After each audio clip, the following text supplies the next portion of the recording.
자, 우리가 이제 본문을 읽었죠? 제가 예배 시작하기 전에 퀴즈를 하나 내겠습니다. 예수님이 부활하셨어요. 제일 먼저 본 사람이 누구일까요? 네? 우리 읽었잖아요, 같이 지금. 자, 다시 9절 한번 읽어보세요. 시작. 예수께서 안식 후 첫날 이른 아침에 살아나신 후 전에 7 귀신을 쫓아내어 주신 막달라 마리아에게 먼저 보이시니. 할렐루야. 예수님이 부활하신 장면을 제일 먼저 본 사람이 막달라 마리아예요. 아주 1절에 보면 안식일이 지나니까 막달라 마리아, 야고보의 어머니 마리아, 또 살로메가 가서 예수께 바르기 위해서 향품을 사다 두었다가 갔다 그랬습니다. 인류 역사상 부활하신 예수님을 처음 본 사람은 이제 막달라 마리아예요. 할렐루야. 자, 이렇게 아주 그 수제자 베드로도 있었고요. 12제자가 있었잖아요. 예수님을 따르는 많은 사람이 있었는데 그날 새벽에 처음 부활하신 예수님을 본 사람이 막달라 마리아다.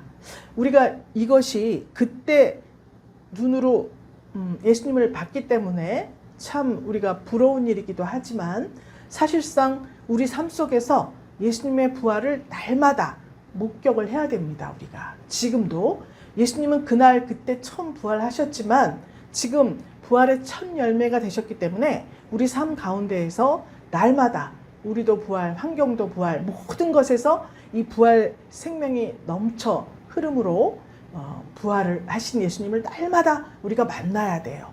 사실 이 막달라 마리아랑 이 야고보 어머니 마리아랑 살로메 세 여인이 무덤으로 갔잖아요. 이들은 부활의 소망은 없었어요. 예수님을 믿고 따라다녔습니다. 그때 예수께서 생전에 자기 죽음과 부활을 예고를 하셨어요. 그런데 그 말씀대로 지금 이게 성취된 거잖아요. 그러나 아무도 부활하시리라는 것을 예견하지 않았습니다. 그것에는 관심이 없었어요. 어떻게 부활한다는 거지? 그리고 부활이라는 것에 대해서는 신경을 쓰지를 않았습니다. 내가 사흘 만에 죽는다. 그러니까 맨날 아니 예수님이 왜 죽으신다는 거야. 죽는 건 아닌데. 그러니까 그 다음에 사흘 만에 살아난다. 이 말에 대해서는 그렇게 많은 비중을 두지 않았어요. 모두 다. 그랬기 때문에 지금 이 세 여인들도 왜 무덤에 갔느냐 하면 향품을 사다 두었다가 그랬죠? 이때 이스라엘의 그 장례 예식에는 시체를 싹 씻어가지고 향품을 발라요. 그리고 이제 세마포로 감는 겁니다. 이렇게 붕대같이 쭉 감아가지고 이 보관을 해요. 근데 이제 이 부유층들은 큰 바위 굴 있죠? 바위 굴이 있는데 바위 굴을 이렇게 파가지고 그 안에 이제 침대가 여러 개 있습니다. 묘실이라고 해요. 묘실. 그래서 가족 단위로 거기에 넣기도 하고 또 이제 이렇게 묘실을 장만해요. 그건 부유층들만이 할 수 있는 것입니다. 그래서 아리마대 요셉은 예수님한테 예수님 죽으셨을 때 자기 그 묘실을 마련해 놓은 거예요. 근데 떳떳하게 빌라도한테 찾아가서 예수님의 시체를 달라. 내가 장사하겠다. 이렇게 말을 했어요. 그런데 빌라도가 그 제사장들이랑 그 로마 군병들이랑 이렇게 다 장군들한테 물어봐서 아니 그거 죽은 지 오래됐어? 2, 3일 있어야 이게 숨을 거둔답니다. 이 십자가 이거는 물과 피가 다 쏟아져야 되잖아요. 그런데 그렇다고 하니까 그럼 내줘라. 그래서 그렇게 묘실에 들어가게 된 거예요. 그 입구는 커다란 동그란 돌덩어리가 이렇게 막혀 있습니다.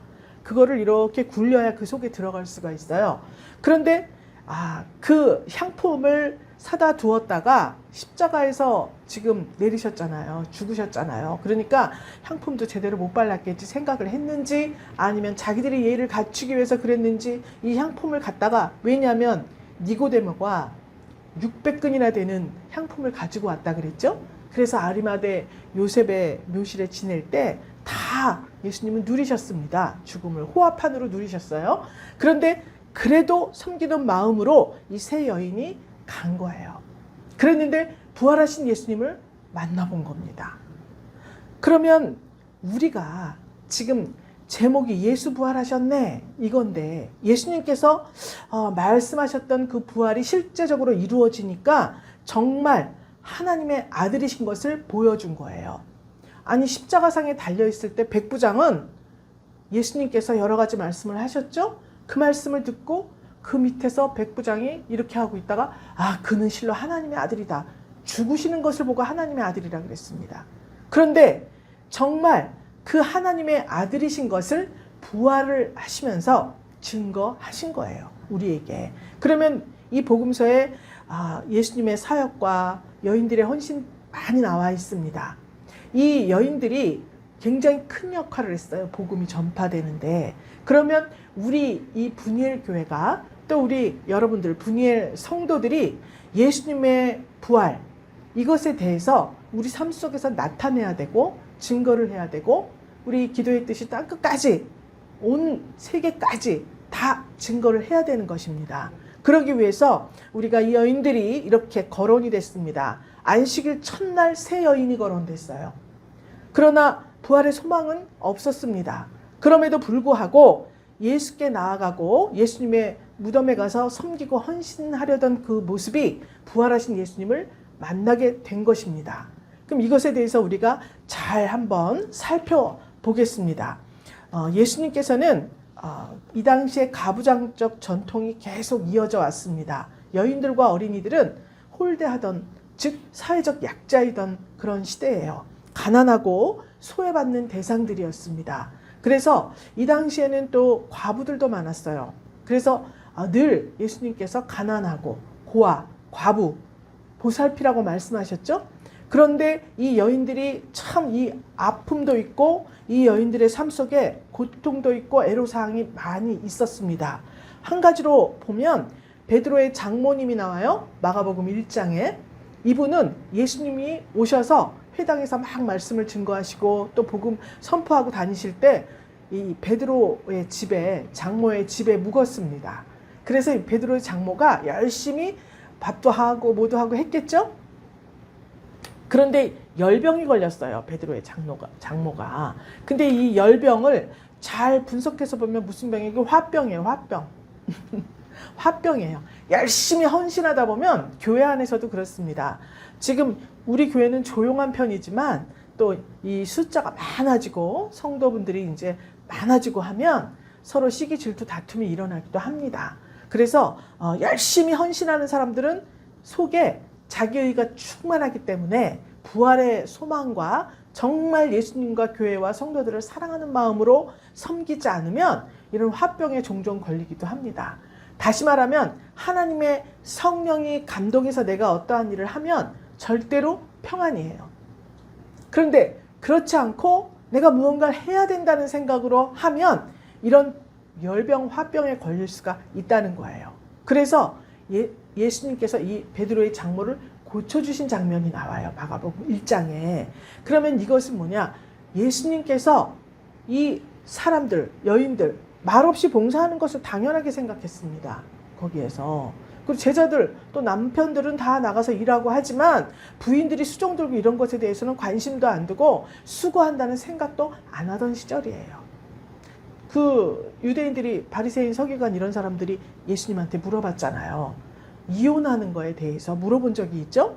그랬더니 증서를 써주면 언제든지 가하다 율법에 그렇게 돼 있다 이렇게 말을 합니다. 그래서 만약에 여인이 밥상을 차려왔는데 내 마음에 들지를 않아. 그런데 이 밥상이 문제가 아니라 저 여인이 마음에 들지를 않아. 빨리 다른 새 여인하고 살고 싶어요. 그러면 밥상을 트집 잡아서라도 막 지적을 한 후에 이혼 증서를 써보서 너는 살림에 충실하지도 못하고 뭐가 어쩌고 저쩌고 이유를 들어서 증서를 써주면 내쫓을 수가 있는 시대예요. 그렇기 때문에 이 베드로의 장모 또한 열병, 화병에 걸렸다고 하는 것은 여러 가지로 사회적으로도 불이익을 많이 당하고 그렇죠? 소외받는 계층으로서 내가 수고한 것에 대한 어떠한 보상도 없는 거예요. 현실적으로. 그러니까 그런 병이 걸린 거죠. 그랬더니 예수님께서 이것을 고쳐주셨다고 하는 것은 그 여인의 마음을 어루만져 주셨다는 거예요. 믿습니까? 그래서 누가복음 8장에 또 마가복음에서도 우리가 혈루증 앓는 여인도 나왔죠. 여러분 혈루증 앓는 여인 12해 동안 혈루증을 앓았다 그랬습니다. 혈루증이 뭐예요? 피를 흘리는 병이에요. 그러면 이것은 생명이 어떻게 되는 거죠? 점점 없어져 가고 있다는 것입니다. 피를 흘린 거니까. 그랬을 때 이 여인이 단순히 몸이 부실하고 몸이 아파서 고통스러운 그것도 있겠지만 이때 당시에 여인으로서의 뭐죠? 약자, 소외받아. 그런데 또 게다가 혈루증이 걸렸다고 하는 것은 격리 대상입니다. 군중들 틈에 오지도 못하고 남의 집에 가지도 못하고 혼자 있어야 됩니다. 소외받는 거예요. 그러니까 육신적으로도 너무 아프지만 이 정신적으로도 굉장히 슬프고 고통스럽고 외로운 그런 여인들입니다. 여인들을 고쳐주신 사건을 쭉 열거해 놓은 것이 바로 그거예요. 나사로를 살려주죠? 나사로가 죽었습니다. 그런데 그 누이들 마르다와 마리아가 예수님께 전가를 하죠. 살려주세요. 우리 나사로가 죽었습니다. 우리 오빠가 죽었어요.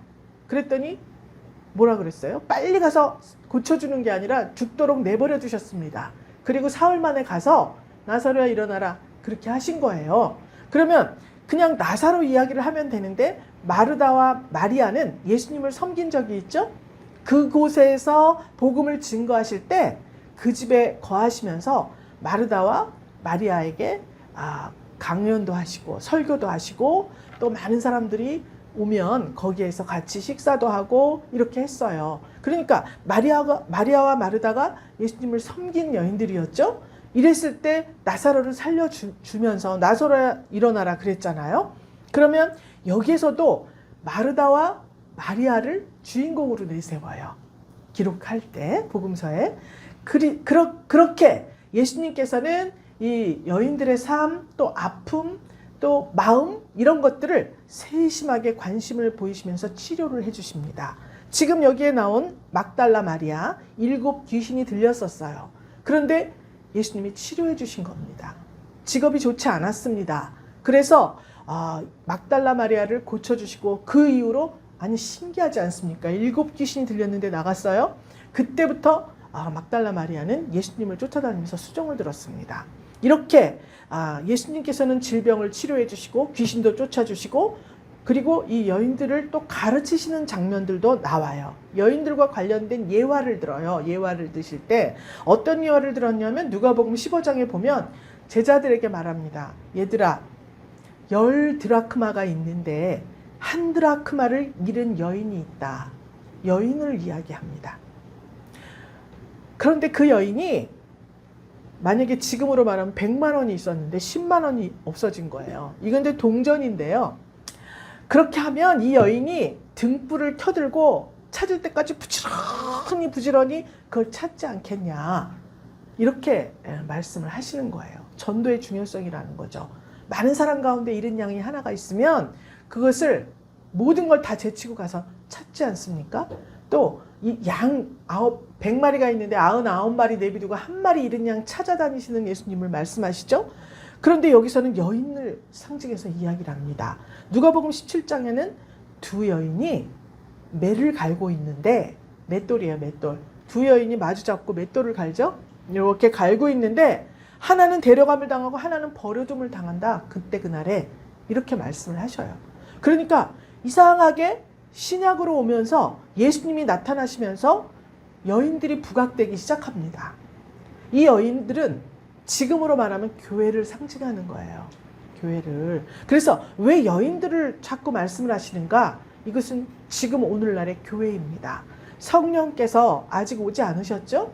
부활하시고 승천하셔서 우리에게 성령을 보내주시는 거예요. 그때 교회라는 명칭이 생기는 거죠. 여기서는 여인으로 표현이 되는 겁니다. 그래서 신약 복음서에 나와 있는 모든 여인들의 기사를 보면서 교회는 이런 일을 해야 되는구나.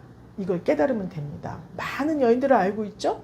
루디아도 있고 도르가도 있고 뭐 많은 여인들이 있습니다. 그 여인들이 행한 일들을 교회된 우리가 해야 되는 일이구나. 이걸 이제 생각을 하시면 돼요. 이 여인들의 특징이 뭐냐면 굉장히 열정을 가지고 있었습니다. 사실 이 세 여인들이 그 15장에 보면은요. 앞에 40절 이렇게 보면 아리마대 43절에 보면 15장 아리마대 사람 요셉이 와서 빌라도에게 시체를 달라 그랬다 그랬죠? 그랬는데 백부장에게 알아보니까 요셉에게 시체를 내주었습니다. 그리고 요셉이 세마포 싸고 예수를 무덤에 넣어두고 무덤문을 돌을 굴려서 무덤문에 놓았다 그랬어요. 그런데 막달라 마리아와 또 마리아가 예수 둔 곳을 보더라 이렇게 기록이 되어 있습니다. 생각을 해보세요. 내가 주여 혹은 선생님이여 그렇게 따라다녔습니다. 수종을 들었어요. 예수님이 행하신 어마어마한 일들은 예수님이 죽을 것이라고는 전혀 상상할 수 없는 일들이었지 않습니까? 오히려 죽은 자를 살리는 일을 많이 하셨어요. 그런데 그분을 막 따라다녔어요. 자기의 어떤 애로사항, 자기의 환경도 다 고침을 받고 다 변화된 그런 삶을 살았지만 예수님을 계속 쫓아다닌 거예요. 그래서 이 막달라 마리아는 7 귀신으로부터 해방이 되면서 자신의 소유를 전부 내가지고요 12제자하고 예수를 섬깁니다. 살로메는 예수님 공생의 시작부터 동참한 여제자예요. 또 야고보의 어머니 마리아는 갈릴리 사람이었죠. 그런데 물질로 수종을 들었습니다. 그래서 여인들이 제자들이 12제자가 따라다녔다 하지만 사실은 여인들이 계속 따라다니면서 먹이고 수종 들고 나누어 주고 이런 일들에 다 동참을 한 거예요. 자기 것을 들여서. 그래서 오늘날 교회들이 엄청나게 좋은 일들을 많이 하죠. 대형 교회들은요 정말 전 세계에 얼마나 많은 재물을 보내고 얼마나 많은 선교사를 보내고 이렇게 하면서 좋은 일을 하는지 몰라요. 이것이 바로 이 여인들이 했던 일들입니다. 교회로서 우리도 이것을 담당해야 되기 때문에 이렇게 여인들의 기사를 다 기록해 놓은 거예요. 예수님께서 2가지 큰 죄목으로 기소를 당하셨어요. 그리고 처형당하셨습니다.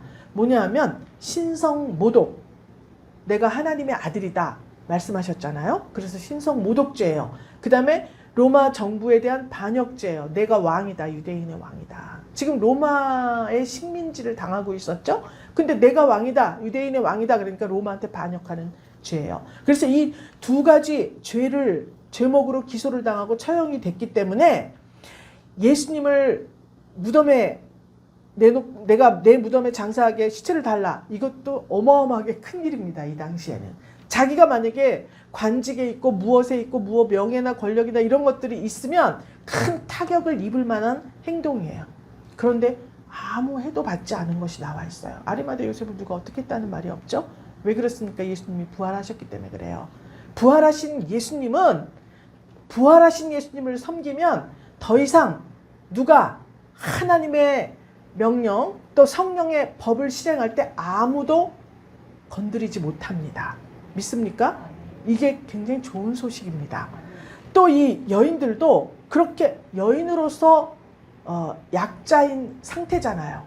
그런데 또 무덤에 가서 향품을 가지고 무덤에 가서 그 시체를 내가 이렇게 하겠다, 수습하겠다 이렇게 하고 간다는 것은 정말 이 정치적으로 종교적으로 이 흉악한 죄인들 누명을 쓰고 죽으신 그분과 한편이라는 거잖아요. 이 위험시대였던 인물의 무덤이었습니다. 그런데 이른 새벽부터 찾아 나섰다는 것은 정말 내가 당할 수많은 오해, 위험 이런 것들을 다 감수하겠다는 의지입니다. 요즘에 이상한 그 이단 집단들이 있죠. 이단이라고도 할 수 없는 이상한 집단들이 많이 있습니다. 이것들이 전부 다 기독교에서 파생된 거예요. 기독교 교리를, 성경 교리를 가져가서 저한테 맞춰가지고 교주 노릇을 하고 있는 거 아닙니까? 변형시켜가지고 이런 것들이 많이 있기 때문에 정말 진짜 그리스도를 전하는 참된 교회들조차도 오해를 받는 경우가 많이 있습니다. 그러나 그럼에도 불구하고 우리는 이 여인들 같이 아리마대 요셉 같이 지금 제자들은 다 도망간 상태예요. 그 측근에서 예수님을 모시고 다니던 12제자들은 다 뿔뿔이 흩어져서 도망갔잖아요. 그런데 이 사람들이 나타나서 예수님의 죽음을 수종드는 거예요. 이렇게 정말 이 여인들이 뜨거운 열정을 가지고 있었습니다. 예수님이 부활하실 거라고 생각도 안 했는데도 끝까지 죽은 후까지라도 그분을 섬겨야 된다고 생각한 거예요. 믿습니까? 우리는 부활의 소망이 있죠? 부활의 소망이 있죠?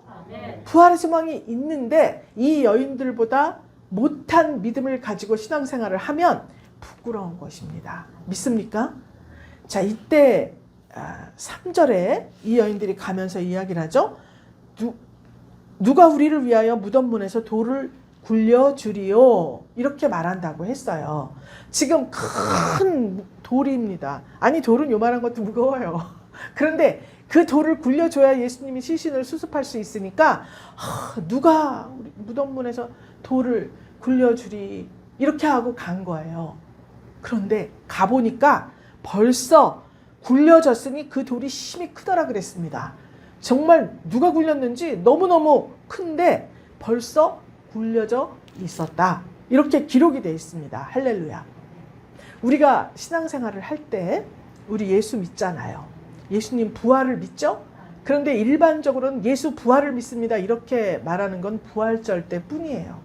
이 분일교회만 죽자사자 부활생명 부활생명, 그냥 매일 부활생명 얘기하죠. 그런데 이 부활 생명을 받은 교회로서 해야 할 일, 이것을 지금 말하고 있는 거예요. 부활하기 전 그냥 예수를 믿는다. 여러분 예수 믿는 사람 많이 보셨잖아요. 그런데 예수를 믿으면서도 여전히 자기에 관한, 자기가 부활했을 때 그것은 내가 죽고 정말 육신이 죽고 저 세상 갔을 때 그때 부활하는 줄 알고 있어요, 여러분.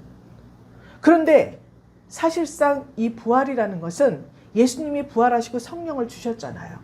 그렇죠? 그러면 그 성령을 받고 내가 부활하신 예수님을 믿습니다.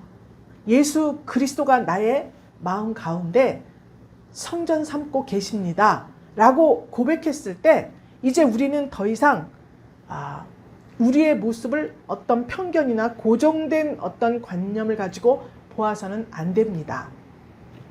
자, 우리가 무슨 일을 하고 싶어요? 무슨 일을 하고 싶은데 이것을 이제 내가 예를 들어서 회사를 하나 만들고 싶습니다. 그러면 알아보겠죠? 회사는 이렇게 해갖고 뭐 구성 인원이 어떻게 되고 구성 조건이 어떻게 되고 설립 조건 막 있을 거 아니에요? 우리도 이제 조금 있으면 이제 재단을 만들어야 될 것 같은데 이거를 만들려면 조건이 뭐가 어떻고 구성은 어떻고 막 해야 되잖아요. 그래서 이제 그거를 만들기로 작정을 했을 때 이제 회의를 합니다. 이렇게 우리가 회사를 설립해야 되겠습니다. 혹은 재단을 설립해야 되겠습니다. 이제 해요. 그러면 분명히 찬성 반대가 있습니다. 그래요? 지금 우리 조건이 이렇고 그런 걸 설립할 만한 아무 가진 것도 없고 뭐 내세울 것도 없는데 꼭 그걸 해야 됩니까? 라고 말하는 사람들이 있습니다. 그러면 이제 옆에서 우리가 열심히 기도하면 되지 않겠습니까? 이렇게 말하는 사람도 분명히 있습니다. 그런데 지금 무덤에 돌이 닫혀 있는 걸로 생각하는 사람들은 그냥 절대로 찬성할 수도 없고요. 앞으로 나아가는 어떤 의견을 제시할 수도 없습니다. 일반적으로 볼 때 이러이러한 것은 저렇게 돼서 결과가 좋지 않을 게 뻔해. 상식적으로 이렇게 말하는 사람도 있습니다. 그러면 그것은 돌이 무덤문에 있는 거예요. 그래서 부족함에도 불구하고 무언가를 하려고 할 때는 누가 도와줄까? 권력의 힘을 빌려야 할까? 또 권세가 있어야 할까? 명예가 있어야 할까? 여러 가지 방면이 있지 않습니까? 정치, 경제, 사회, 문화, 종교적으로 무언가를 하려면 다 이미 있는 어떤 기득권의 도움을 받아야 한다고 생각을 하는 거예요. 믿습니까? 절대 안 돼. 이렇게 말할 때 그것이 바로 누가 우리를 위하여 무덤문에서 돌을 굴려주리요 라고 말하는 것과 같습니다. 무엇을 하긴 해야 하는데 내가 하나님께서 어떤 방식으로든지 이것은 반드시 이루어 주시고 여기서 끝마치는 것이 아니라 새로운 미래를 준비하고 계신다라는 생각을 우리가 해야 부활 소망입니다. 그런데 그렇지 못한 상태인 거예요. 누가 굴려줍니까? 우리를 위해서. 예수 그리스도. 하나님이시죠. 저희가 이제 태종 수자원이지 않습니까? 간단하게 이제 제가 너무 신기한 일이라서 말씀을 드리겠습니다. 법원읍이라는 동네는 굉장히 텃세가 심한 동네입니다. 그래서 지금 여기 산업단지 지금 조성하고 있죠? 그것도 굉장히 기적 같은 일입니다. 몇 번이나 들어오려고 하다가 너무 이게 조정이 안 돼갖고 계속 다른 지역으로 갔어요. 적성으로 가고 뭐 선주리로 가고 어디로 가고. 그런데 이제 이게 들어왔지 않습니까? 은행이 들어온 적이 있습니다. 한빛은행이라고. 그런데 몇십 년 전 일이죠. 한 30년 됐습니다.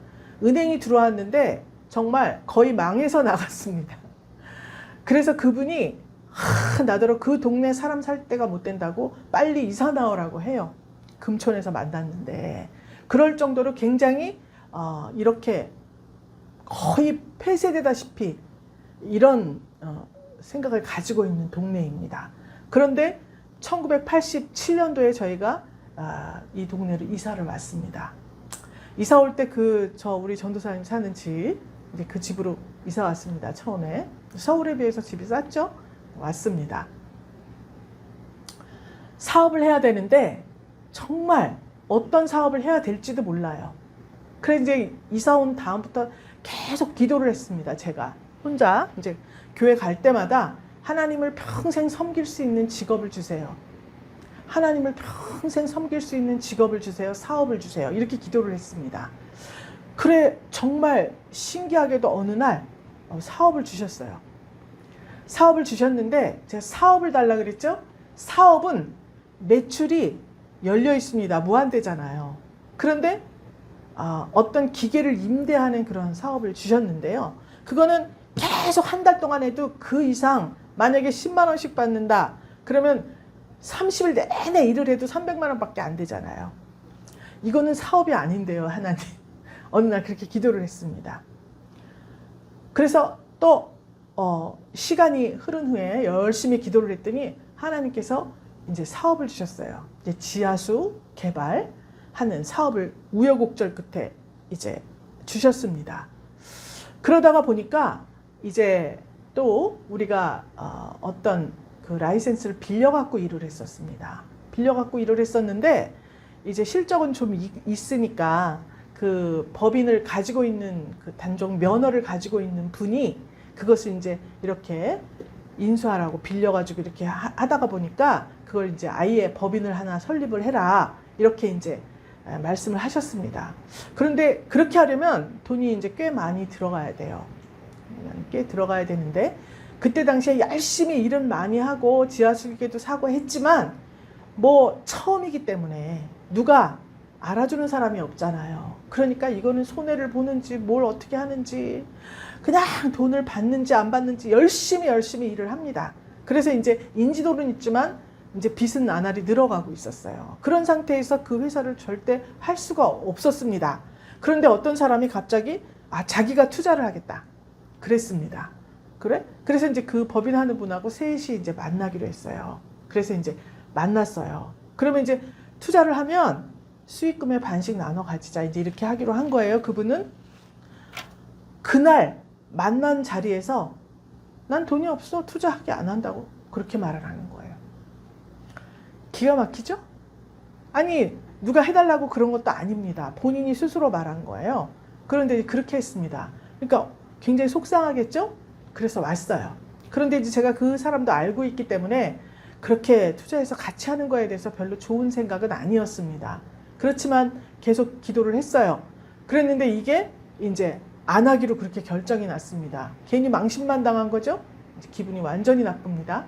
그런데 한 달이 채 못 돼서 그 가지고 있는 분이 그냥 사무실을 열어주신 거예요. 법인으로. 그래서 그 법인을 그대로 옮겨오고 사무실에 하다못해 이 호치켓 하나까지 집기랑 모든 걸 다 보내주셨습니다. 그리고 우리가 이제 해결되지 못한 제가 세금 많이 밀렸었다 그랬죠? 아직도 못 갚은 금액이 있었습니다. 그런데 그것도 어느 분이 갑자기 나타나서 그거를 빌려주셔가지고요. 싹 해결을 해서 사업자 등록증을 내게 됐습니다. 여러분, 제가 신앙생활을 하면서 정말 무리야 부리야 하면서 막 신앙생활을 너무 열심히 했습니다. 그런데 그때에는요, 정말 우리가 이렇게 어떤 사업장을 열고 그 사업장을 통해서 계속 매출이 올라가고 그것으로 오늘날까지 이를 수 있다는 것은 그렇게 생각해 보지를 않았습니다. 진짜요. 그냥 이렇게 헌신하면 하나님께서 날 천국으로 데려가겠지. 그 정도만 배웠고 그 정도만 알고 있었습니다. 그런데 이것은 매출이 늘어나고 사업을 하고 이런 문제가 아니라 그런 과정들을 통해서 부활하신 예수, 부활 생명이 어떻게 역사를 하고 다시 부활을 아니 못한다 그랬잖아요 아까. 그런데 사무실이 싹 됐죠? 돈 하나도 정말 우리는 없었는데 아니 그 현금까지 사무실 집기까지 싹 다 책상이고 뭐고 해줬죠? 부활 아닙니까 이게? 절대 안 된다고 하던 일이잖아요. 이렇게 우리 삶 속에서는 날마다 우리의 삶을 통해서 어제의 나, 오늘의 나, 어제의 우리 사업, 오늘의 우리 사업, 어제 내가 하던 일, 오늘 내가 하던 일, 이런 일들을 통해서 날마다 우리에게 부활 생명을 부어주고 계신 것입니다.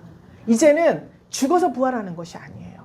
부활하신 예수님과 같이 몸으로 오셨잖아요. 영은 뼈와 살이 없는데 너 만져봐 나는 있잖아. 말씀하셨죠? 그러면 우리 육체가 있을 때 부활 역사를 만나볼 수 있다는 것을 말씀하고 있는 거예요. 믿습니까?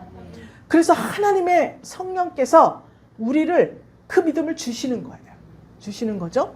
자, 바울 사도가 빌립보 지역으로 갔습니다. 아시아로 가려고 그러니까 못 가게 했습니다. 그래서 마게도냐 지방으로 갔는데 거기 빌립보라는 곳으로 갔죠. 빌립보에서 누구를 만났습니까? 루디아를 만났어요. 첫 번째 유럽 교회예요. 여기가 두아디라 성에 자주 장사를 하는 루디아라는 여인이 있었다 그랬습니다. 근데 이 두아디라 성은 지금 로마 식민지 상태예요. 그런데 거기에 바울 일행이 도착을 해서 거기를 쭉 둘러보다가 거기 강가라고 나와 있습니다. 근데 그 강가가 빨래터예요. 빨래터. 여인들이 빨래하는 곳이에요. 그리고 이제 이 루디아가 자주 장사를 했죠. 옷감에 물들이는 자주 장사예요. 물들여서 파는데 아주 고급 옷감이었어요.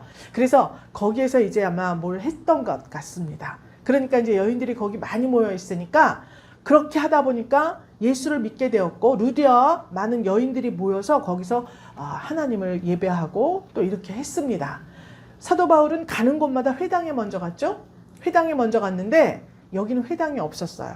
그래서 빨래터에 가볼까 하고 갔습니다. 그런데 거기에서 루디아를 만난 거예요. 내가 하나님의 사람이다. 그랬더니 루디아가 굉장히 부유했습니다.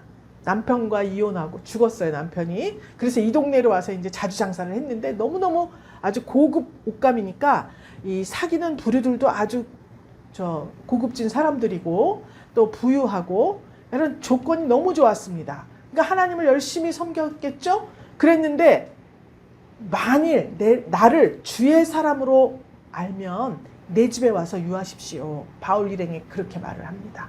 감사한 일이죠? 그러니까 루디아는 믿음이 있었습니다. 그래서 섬기고 헌신하는 자세가 되어 있었어요. 그래서 그 빨래터에서도 여인들과 같이 모여서 예배하고 하나님에 대해서 묵상하고 상고하고 이랬습니다. 기도도 하고. 그랬는데 이 바울 일행을 만나면서 자기 집을 공개한 거죠. 그래서 정말 유럽에 처음 교회가 생기게 된 거예요. 루디아 집에. 그러면 이 루디아가 교회라고 생각한다면 처음에는 어땠어요? 하나님을 열심히 헌신하고 섬기고 그런 시절이 여러분 다 있었습니다. 외형을 갖추는 시절이 있었어요. 그랬는데 그렇게 열심히 하다 보니까 아까 세 여인들도 열심히 주님을 따라다녔습니다. 누가 봐도 주님이 따라다니는 여인들이야. 지금 외형을 갖추었죠? 그렇게 하다 보니까 하나님께서는 이 부활하신 예수님, 이 루디아는 부활하신 예수 그리스도에 대해서 알게 된 거예요. 그래서 내가 이렇게 열심히 하나님의 관심을 갖고 헌신하고 섬겼더니 하나님께서 육신의 재물과 부요함 뿐만이 아니라 영적인 보화까지도 갖출 수 있도록 하나님이 기회를 주셨다. 이런 말씀입니다. 믿습니까? 믿습니까?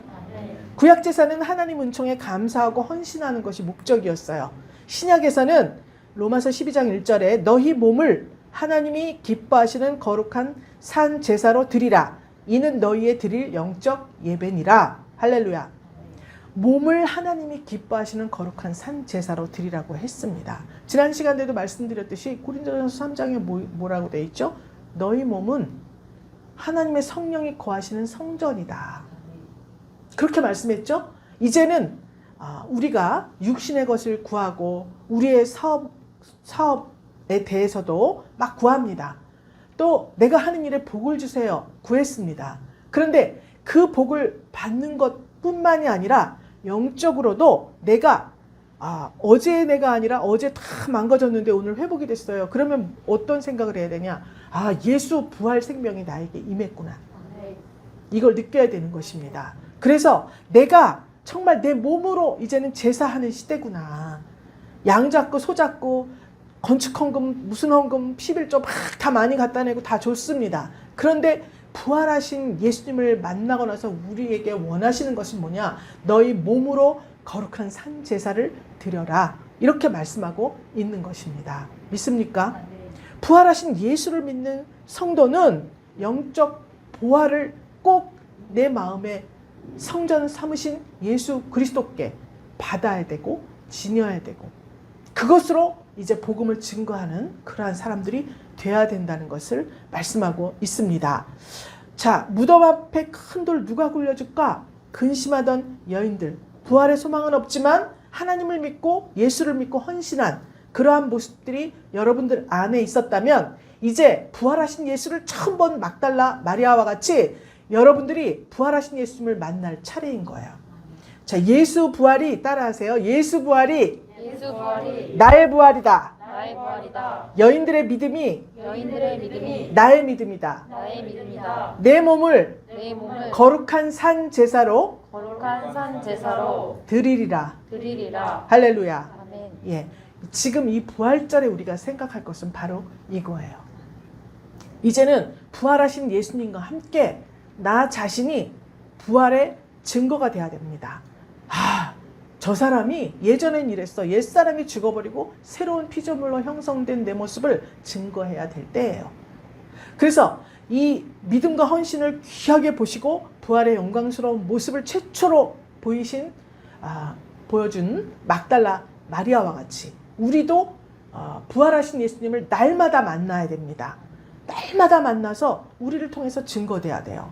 자, 내 앞에 닥친 것들이 있습니다. 내 앞에 당한 막힌 것, 또 맺힌 것, 얽히고 설킨 모든 것, 이 답답하고 근심에 쌓인 이 상황 속에서 누가 나를 위해서 무덤 문에서 돌 좀 굴려줄까 생각했던 이 소망 없던 날들에서 예수께서 부활의 길을 열어 놓으셨습니다. 분열 권속들의 모든 환경 속에서 새로운 모습으로 부활하는 존귀한 역사가 충만해야 합니다. 이것이 진짜 부활절이고요. 부활절은 오늘 하루지만 이 4월은 부활의 계절입니다. 이 주간 또 4월이 마칠 때까지 여러분들 속에 깊이 감추어져 있던 이 부활 생명이 꽃을 막 피우죠. 지금 꽃나무들이 꽃이 많아요. 꽃도 피우고 또 여름이 지나고 가을이 되었을 때 주렁주렁 여러분들의 삶 속에서 정말 신령한 열매들이 주렁주렁 열려서 하나님을 기쁘시게 하고 사람을 기쁘게 하고 또 우리 교회가 이 부활 생명을 증거하는 데 있어서 축복의 통로로 여러분들을 사용하여 주시기를 주 예수 그리스도의 이름으로 축복합니다. 하나님 아버지 감사드립니다. 예수 부활의 기쁨을 누리는 분이엘 교회, 열린 문의 복을 받는 분이엘 교회는 성령으로 충만하여서 어머니 품속과 같이 하나님 아들들을 양육하고 배출하여 하나님 나라 확장 사업에 쓰임을 받는 축복의 통로가 되기를 간절히 원합니다. 주님 이루어 주시옵소서. 축복하며 살아계신 예수 그리스도 이름으로 기도 올리옵나이다. 아멘.